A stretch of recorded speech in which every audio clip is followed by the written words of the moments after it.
Ever been in love? That burning emotion of passion, one that surges through your soul, unable to transcend all of time itself. That feeling you'll think can last forever, only to be shut down by the harsh fist of reality. The shattering dread that fills you for months, years after it ends, be it due to drama, distance, or death. What if you could make a single moment of bliss last forever? To be united with your soulmate for the rest of eternity. Would you take that chance? Or would you let it slip through your fingers like I did? I was given the chance of forever, but now I'm doomed to live out my days, eventually die and be washed away by the marching passage of time. While she is one with the bleeding tree, flesh stripped from her bones as she's nurturing in the ever-growing forest, suffering until the end of days. It was our 7-year anniversary, and I'd promised Jen the perfect date. As we were both avid hikers, I figured a getaway picnic in a secluded spot, miles away from any other sentient being, would be ideal. Together, we traveled on every trail, camped in every forest, and climbed each mountain within a 100-mile radius, which of course made it difficult to find a new romantic spot anywhere nearby. But after asking around on different forums and getting advice from some of our travel buddies, I finally learned about a place only a 3-hour drive from our city. A decently desolate forest named Morse Woods, which had very few trails, a hidden wonder of nature, which was exactly what we needed. One afternoon, a couple of days before our anniversary, I drove out myself to scout the area. I'd taken the day off work without telling Jen to set off on my secret mission. I walked through the forest, marking trees with orange cloth as I made my way, hoping I'd randomly stumble upon a body of water, maybe a clearing to set up a blanket and enjoy the sun. Hoping I'd randomly stumble upon a body of water, maybe a clearing to set up a basket and enjoy the sun. The forest ran wild with life, birds emerging from each tree as I walked past, curious to the new creature that invaded their home, walking around on 2 legs with no wings. Through the trees, I could see a clearing in the forest, separated by a thick wall of thorny bushes. No sign of anyone ever wandering through, so I lay down on my knees and crawled my way through, cutting myself on the thorns in the process, but it was worth it. On the other side, I found a clear, open space, only decorated by a lake and a single tree on the side.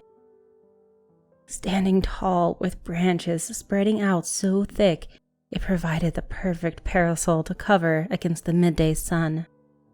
It was perfect. After a quick survey of the area, I decided to dig a small hole under the tree, digging down a casket containing a bottle of wine alongside any non-perishable food. The picnic would be a surprise, and at its end, I would bring out the true anniversary gift, an engagement ring. Nothing too impressive, just a silver band with half a carat diamond. Still something I had been saving up towards for the better part of a year. Being in our late 20s and all, young but determined, ready for the commitment. The next 2 days passed at a snail's pace, waiting for the day to arrive. We'd both agreed to call in sick, waking up at the break of dawn. We had a system where we each had our turn at arranging our anniversary date, and this year it was my chance to impress. Last date, she'd taken me for a weekend trip up a mountain, and now I aim to make it a day to remember for the rest of our lives. We drove almost 200 miles away from our city towards Morsewood before quickly making our way through the dense forest. It was the peak time for birds' mating calls, joyfully greeting us as we wandered through, enjoying the sun rising above the tree line. Deers had just started waking up, jumping curiously through the trees to inspect their new guests. Admittedly, I got a tad lost along the way, with a few of the cloth pieces having fallen off the trees. I was in the lead, trying to guide, and I didn't want to admit my inadequacy. Walking a few yards ahead, I stumbled upon a dead deer in our path. It was bizarre, half buried in the ground, half the flesh torn from its body. No smell, so it couldn't have been there very long. Yet, it seemed so rotten. Before Jen could see it, I admitted that we'd gone off the path, and as soon as she realized we were off track, we just retraced our steps and quickly found our way again. Somewhere around 10, we found the thick wall of bushes and crawled through. I had created a decently sized hole during my previous visit, ensuring that Jen wouldn't get hurt on the thorns. A nasty cut would be a huge turn-off on any date. There it was, the perfect spot, even more delightfully idyllic in the glimmering morning light, reflecting on the dewdrops covering the leaves. "So what do you think?" I asked. "Oh, wow, it's unbelievable. How did you find this place?" "Trade secret. I would tell you, but then I'd have to kill you," I joked. "I'm sure I can find a way to extract that information later," she said as she winked at me. We'd brought a picnic basket with bread, spreads, and freshly made salad. Nothing too fancy. But Jen still didn't know about the hidden stash I'd put under the tree. "Hey, what's this?" Jen said as she pointed to a heart-shaped red balloon stuck under one of the tree branches.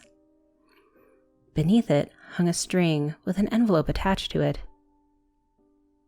Jen jumped up and pulled it down, carefully detaching the envelope and tying the balloon around her wrist.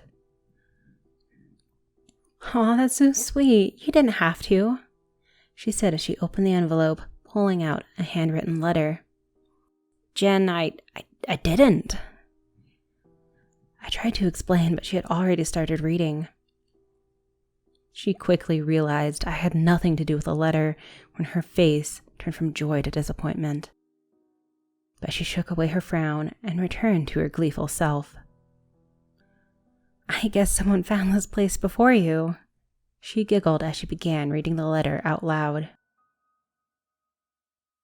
"Dear Sandra, you wouldn't believe a place like this could exist, undiscovered and hidden from the rest of civilization.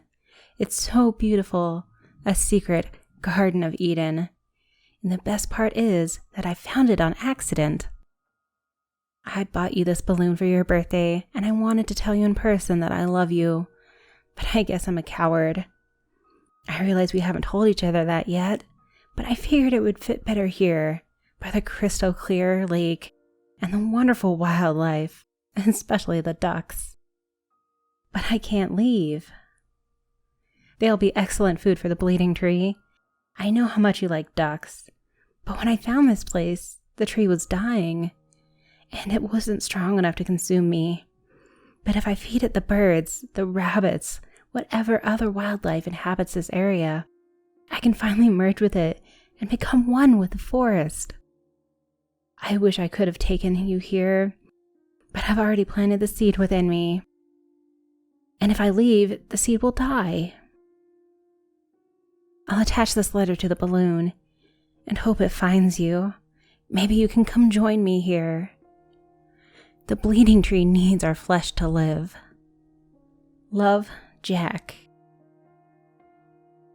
She handed me the letter with a confused look on her face. I think I must have misread something.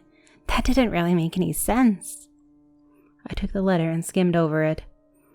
The handwriting was fairly unintelligible from the get-go, but only got worse as it went on, and my dyslexic eyes could hardly decipher it.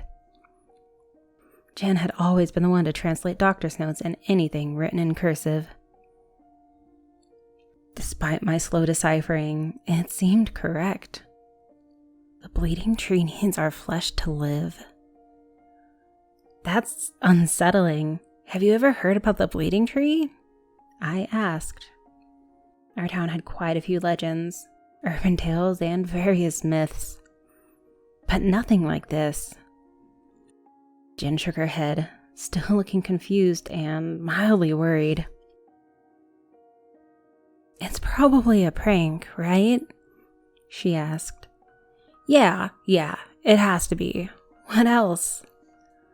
I said before pointing to the balloon. And these helium balloons deflate after like a day, right? So somebody had to have put it there recently. Sure, but why? She had a point. In the most secluded forest in our area, a place that seemed untouched by mankind.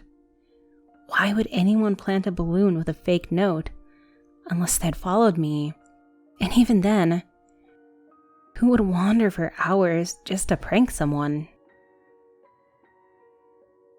How about we just eat? I asked. I'm sure the balloon got caught in the winds or something, then somehow ended up stuck under this tree. Probably wasn't even meant for us, right? She nodded, and we decided to prepare our picnic date. We started with the sandwiches and salad. I had decided to keep the wine a secret until the end of the date, where I'd pour her a glass at sunset and propose with a ring, before we fell asleep under the stars. We ate, talked about a future we could only dream about, full of travel, adventures, free from traditional work and adult responsibilities. Made futile plans about how we could make enough money to disappear off the face of the earth for a few years. We were dreamers, but that's how we liked it. Always talking about impossible things, some not even remotely grounded in reality. Jen took a knife out of our picnic basket and decided we should write our initials into the tree to be remembered for the next few decades. You want to do it? She asked. I grabbed the knife and cut an R plus J. I lay down on the ground and stared up at the tree above. There was a small hole in the otherwise continuous ceiling of leaves, and beyond it hung a brilliant blue sky. An infinite cover for the secrets of the universe. My mind wandered, and I pondered all the possibilities of the world, which triggered a conversation we'd had 1,000 times before. Wouldn't it be cool if we could just live forever? I said rhetorically, not expecting an answer. You don't want to live forever. Jen responded as if it were a fact. Well, maybe not forever, but imagine a couple thousands of years to explore. Trust me, you'd get bored. You can't even finish a movie in one sitting. That's different. I wouldn't get bored out of this, honestly. I could do this until the end of time. I argued. It's not different. An eternity is by definition boring. Imagine having solved all the mysteries of the world, having thought every possible thought, seen every part of the planet. What do you do next? So you wouldn't want more time? Nope. Life is beautiful exactly because it's fleeting. It could vanish in a second, meaning we are forced to enjoy it as much as we can. Infinite life would just let us procrastinate finding happiness forever. The discussion went on like that for a while, like it had before, and like it most likely will in the future. As we finished up the salad, I scanned around for the patch of freshly dug dirt, thinking I should start planning the next stage of our date. To my surprise, there were no disturbed parts of the ground. Everything had been grown over, seemingly untouched. I'd lost my secret hiding spot, and panic started to rise in my blood. You all right? You look a bit worried, Jen asked. Yeah, I'm gonna go for a little walk, digest food and all. Wanna come with? Nah, I think I'll just lie here and write, she responded. Jen pulled out her journal and started writing about her day. She always preferred to relax after a meal, but I had to think, and thought maybe I could remember where I put the stash if I walked around the area, but I needed to be subtle. It was an oddly quiet afternoon, and though the sun stood high up in the sky, it was almost cold. That, in addition to the lack of animals surrounding the lake, felt wrong. I pulled the letter out again and read over the part about the lake being filled with ducks, about the animals that surrounded it. Animals that would feed the bleeding tree. Then I saw something contrast starkly with the clear water and the smooth rocks behind it, shattering the monotonous glimmer. Something white, long sticks, littering the lake floor. They were bones. From what I could tell, they mostly seemed like birds' rib cages. Maybe some foxes or other small animals, but a few were large too. Too large to be from any animal that lived in the forest. I took off my shoes to wade in the shallow water, picking up the largest one. A femur, based on what I could tell, almost looked like it belonged to a human being. "Oh my God!" I heard Jen yell from the tree. I ran over, not understanding what she was yelling about, until I stepped in something wet next to the tree. I looked down to my feet to see crimson liquid covering, seeping up between my toes. "What the fuck?" I said, realizing all too late I was standing in a pool of blood. There," she stuttered as she pointed at the tree we'd had our picnic beneath. A pool of dirty blood had gathered around the tree in my absence.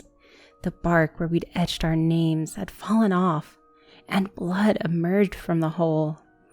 It was bleeding profusely, bright red liquid flowing out from the tree and mixing with the mud below. "What the hell is the tree?" I trailed off. "It can't be blood, it has to be something else." Jen picked up a long stick and started prodding the bleeding hole. "Jen, don't, that's disgusting," I said, but she'd already shoved the stick deeper into it. The entire tree twitched in reaction, as if filled with muscles, all contracting, trying to avoid the pain of being cut. Jen stepped back in shock, but quickly prodded the tree again to confirm we hadn't just gone crazy. Her second prod caused a larger chunk of bark to fall off the tree, revealing pulsating red flesh beneath it. "Let's get out of..." I tried to say, but was interrupted by the tree starting to violently shake, pulling up fresh covered roots from the dirt, causing the ground beneath us to shatter into pieces. Within a second, a large cap formed under our feet, causing us to crash into a pitch black hole below. As we tumbled down, we reached out our hands for each other, but with no control, we could only hope to soften the blow. But instead of landing safely, I hit my head on a rock sticking out from the wall. Then, I passed out. Once I finally awoke again, it felt like hours had passed.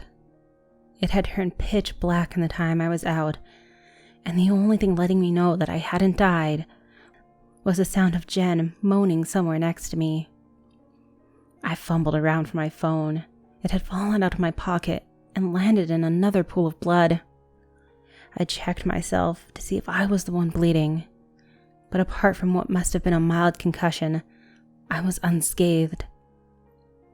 The phone still worked, and even without any service, it still functioned as a weak flashlight. It dimly lit up the surrounding cave and revealed a ceiling of dirt and meat above me.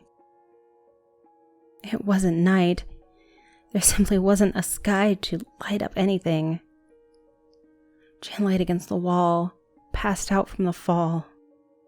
I shined my light at her and almost dropped my phone in shock.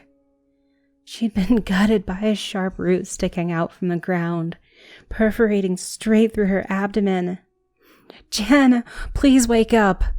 I cried as I gently shook her, careful not to worsen her injury.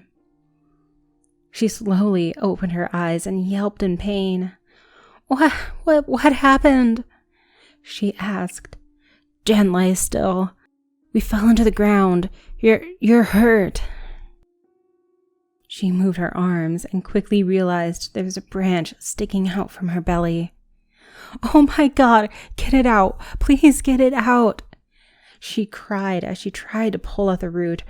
It twitched violently in response, putting Jen into further agony. Jen, you gotta keep still. Please. If you move, you'll only make it worse. But it hurts. It hurts so much. She groaned. I know, but please don't. I'm going to find help. We're going to get you out of here, I promise. Just stay still. She grabbed my hand as I tried to stand up. Wait, don't leave. I don't want to be here alone. I'm not leaving you. I just need to look for a way out. I swung the flashlight around the cave, checking for any hole in the ceiling, any possible way we could have fallen in. But the only way seemed to extend deeper into the ground, a small tunnel digging further into the darkness.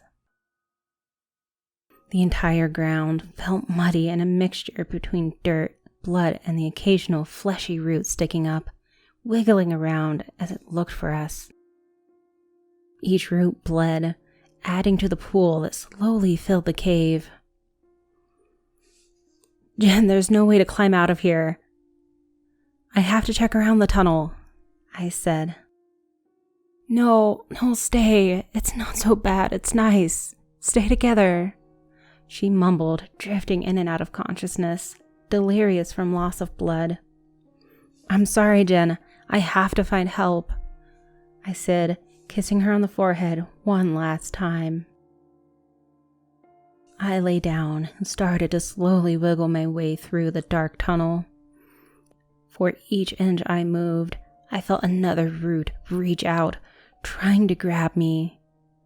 Something white stuck out from the wall ahead. A fractured bone, sharp enough to cut through my flesh as I moved past it. I yelped quietly in pain, feeling warm blood trickling down my arm. As I bled, the roots seemed to extend towards me, desperately trying to grab a hold of my newly formed wound, digging themselves inside. The pain was unbearable. But I pulled them out before they got the chance to fester. The cave opened up into a larger cavern, my weak flashlight doing little to illuminate it. I stood up slowly, almost tripping over while entering, as my foot caught on something stuck to the ground. It was an arm, half buried in the ground, half digested by its surroundings, only a few pieces of fat and muscle still attached. There were hundreds of mangled bodies scattered around the cavern, alongside various personal effects, phones, glasses, shoes, clothes, backpacks. A flashlight lay next to one of the less digested bodies, beside a wallet, and something more familiar, a bottle of wine and a ring box. It was the casket I'd buried in preparation for the date. It had fallen down and shattered on a rock, spilling its contents. I pocketed the ring and picked up the flashlight. The wallet lay open on the ground, and I caught a glimpse of the name on the driver's license. It belonged to Jack Keller. Perhaps it was even the one who wrote the letter we'd found earlier. There was another piece of paper inside the wallet, covered in the same illegible handwriting as before. Dear Sandra, I know this letter won't reach you because I've already joined with the bleeding tree, slowly becoming one with the eternal forest above us. I wish you were here with me to comfort me through the pain. I hope it ends soon, but if not, well, each root in this place is made from another person. Travelers that got lost in the woods, that have become integrated with the hive mind, and very soon, I'll be one of them too. I can already hear their thoughts, only whispers. But they're getting louder. Soon I'll know what they're saying. Even now as I write. Oh, God, no. This isn't what I wanted. Please, no. Don't. I'm sorry. I'm sorry. I'm sorry. His letter ended abruptly, with scribbles making no sense. I checked around. Among his other possessions, I found a knife and a small shovel, and then it dawned on me that he hadn't fallen into a trap like we had, but instead he'd actively dug his way down, looking for a root to join him with the tree. If he could get in, then maybe we could get out. I grabbed his belongings and started crawling back, once more cutting myself on the bone, unable to avoid it. I didn't care about the wounds. I was determined to get Jen out of there, to bring her back to safety, even if it killed me. Jen had awoken by the time I returned, but the root had grown in size, wrapping around, splitting up into smaller tendrils that actively dug into her chest, even bulging through her skin. I bent down, ready to cut away the fleshy roots, but she grabbed my hand before I could start. She stared in my eyes, pleading for me to stop what I was about to do. Jen, come on, I know it'll hurt, but we have to cut you loose, I said, tears welling up in my eyes.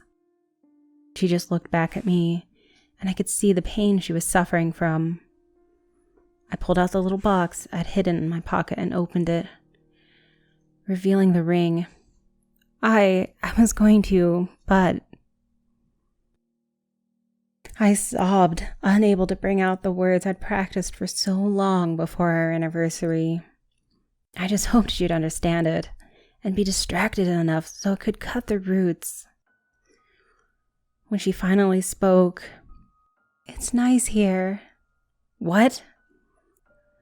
"Stay with me. Let's just stay here," she said, her voice tired and completely rid of any emotion. Tears ran down my face, but she no longer cared. She wouldn't let me free her. "You'll die if you stay here. Jen, please," I begged. "No, nothing dies here. Nothing is allowed to." She smiled, revealing tiny roots extending from her mouth. The tree had completely filled her. Even if I tried to cut her free, she'd still be riddled with the things. No, no, no. I'm getting you the fuck out of here," I yelled. I held her arms down and lifted my knife against one of the roots. It was surprisingly sharp considering how old it looked. It easily cut through one of the smaller roots, penetrating Jen's chest. She writhed in agony as the connection severed. Blood spurting out from the stump of a root, a hollow tube sticking into her chest. It was her blood. She had become so entwined with the tree that killing the roots meant taking Jen with it. Jen's smile vanished, and she started crying. "Why are you hurting me? Please stop it. I don't want to die. I don't want to." She sobbed. Then I did something I'll regret to the end of my days. I had the choice between killing the love of my life or letting her become one with the bleeding tree.